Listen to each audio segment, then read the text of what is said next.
বিএনপির সাংগঠনিক কার্যক্রম কতটা অগোছালো এবং কতটা এলোমেলো হয়ে গেছে, এমনকি তারেক রহমানকে ঘিরেও বিএনপি যে কতটা অগোছালো, কতটা ভুল করছে, সেটা এখন বিশ্লেষণ করবো। আপনি অবাক হবেন যে একটা দলের আজকের এই অবস্থা, সেই দল ক্ষমতায় আসবে এটা অসম্ভব।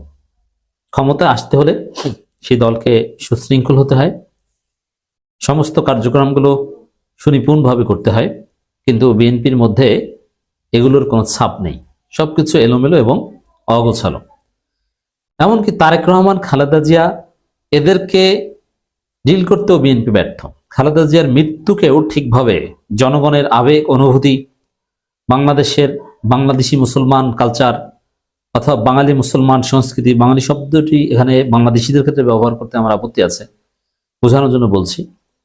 এগুলো সবকিছু বিএনপি যথাযথভাবে সাজাতে পারেনি। সবকিছু এলোমেলো, প্রত্যেকটা পদে পদে বিএনপি ভুল করছে এবং এই ভুলের খেসারত আগামী নির্বাচনে দিতে হবে।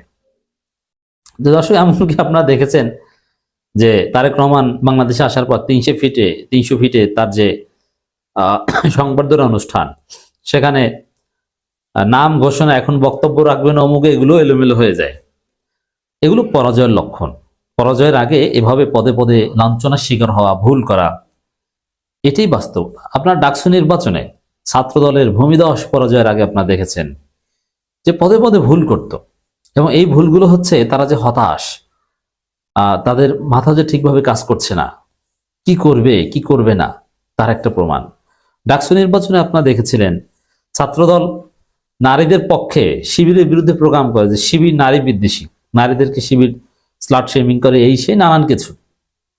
কিন্তু দেখা গেল যে ছাত্রদল সেই প্রোগ্রামে ভিডিও ফাঁস হয়ে যায়, আরে এটা বল, এটা বল, ঠিক আছে ভাই, ঠিক আছে, মানে শিখিয়ে দেয় নাটক, এটা বলো, এবং বলে ফেলে যে বিএনপি ছাত্রদল সবসময় নারী নির্যাতনের পক্ষে আছে এবং থাকবে। তো এই যে ভুলগুলো, এগুলো অনেকটা সৃষ্টিকর্তা প্রদত্ত। পরাজয়ের আগে এ ধরনের কিছু নাকানি চুবানি খাওয়া, নিজের অজান্তে এরকম অনেক ঘটনা ঘটে যায়। তো বিএনপির ক্ষেত্রে, বিএনপি যেহেতু পরাজিত হবে আগামী নির্বাচনে, এ কারণে তাদের ক্ষেত্রে এরকম অনেক ঘটনা পদে পদে বারবার ঘটে যাচ্ছে। তো দর্শক, দেখেন কি ঘটেছে। তারেক রহমান ও ফখরুলের ইংরেজি নববর্ষের বাণী প্রত্যাহার, এটা শুনলে আপনারা মজা পাবেন। অনেকে মন্তব্য করছে যে বিএনপি মানেই বিনোদন। হ্যাঁ, ইটস ওয়ান কাইন্ড অফ বিনোদন। আমরা বিএনপিতে এই বিনোদন দেখতে পাচ্ছি। নববর্ষের শুভেচ্ছা জানাই, একটু পর বলে বলে যে ভুলে টিপ পড়ে গেছে। আচ্ছা, ভুলে টিপ পড়ে গেছে, ফাজলামি করেন জনগণের সাথে। এর মানে আপনাদের কার্যক্রম কিছু গোছালো না, এলোমেলো। এমনকি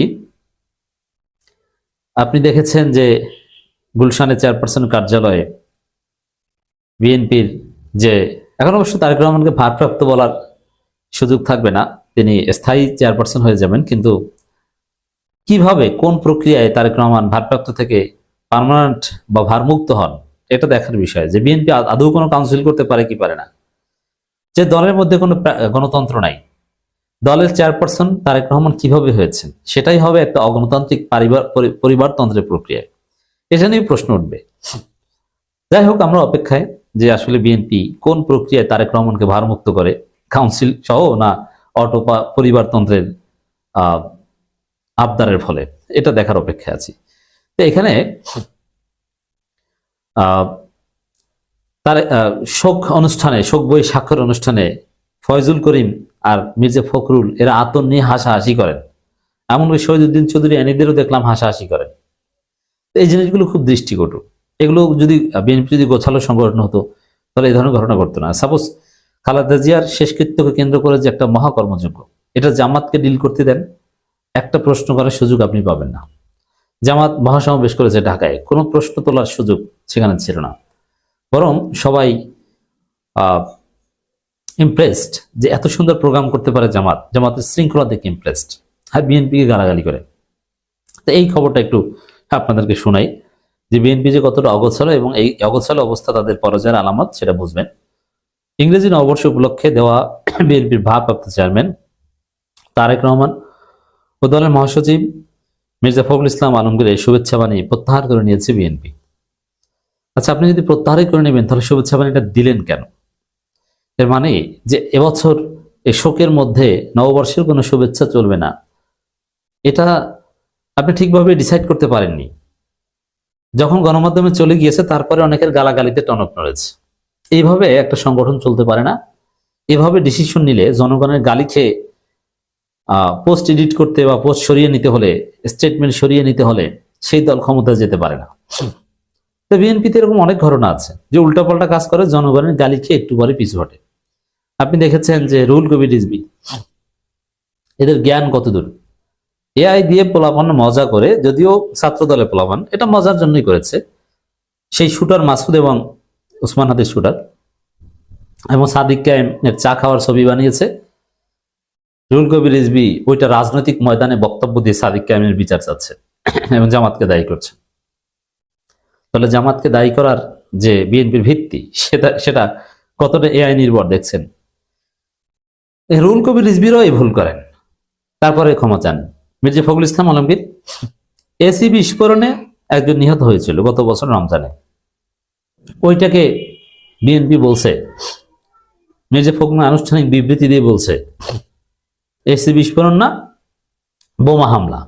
তারপরে জনগণের গালাগালির ফলে সেই স্টেটমেন্ট আবার প্রত্যাহার করে নিয়েছে। তো দর্শক, এইভাবে মানে পুতুল খেলার মতো বিএনপি চলছে, ফাজলামির মতো চলছে। এরকম পুতুল খেলা খেলে, এরকম ফাজলামি খেলা খেলে একটা দল ক্ষমতায় আসতে পারে না, এটা সম্ভব হয় না।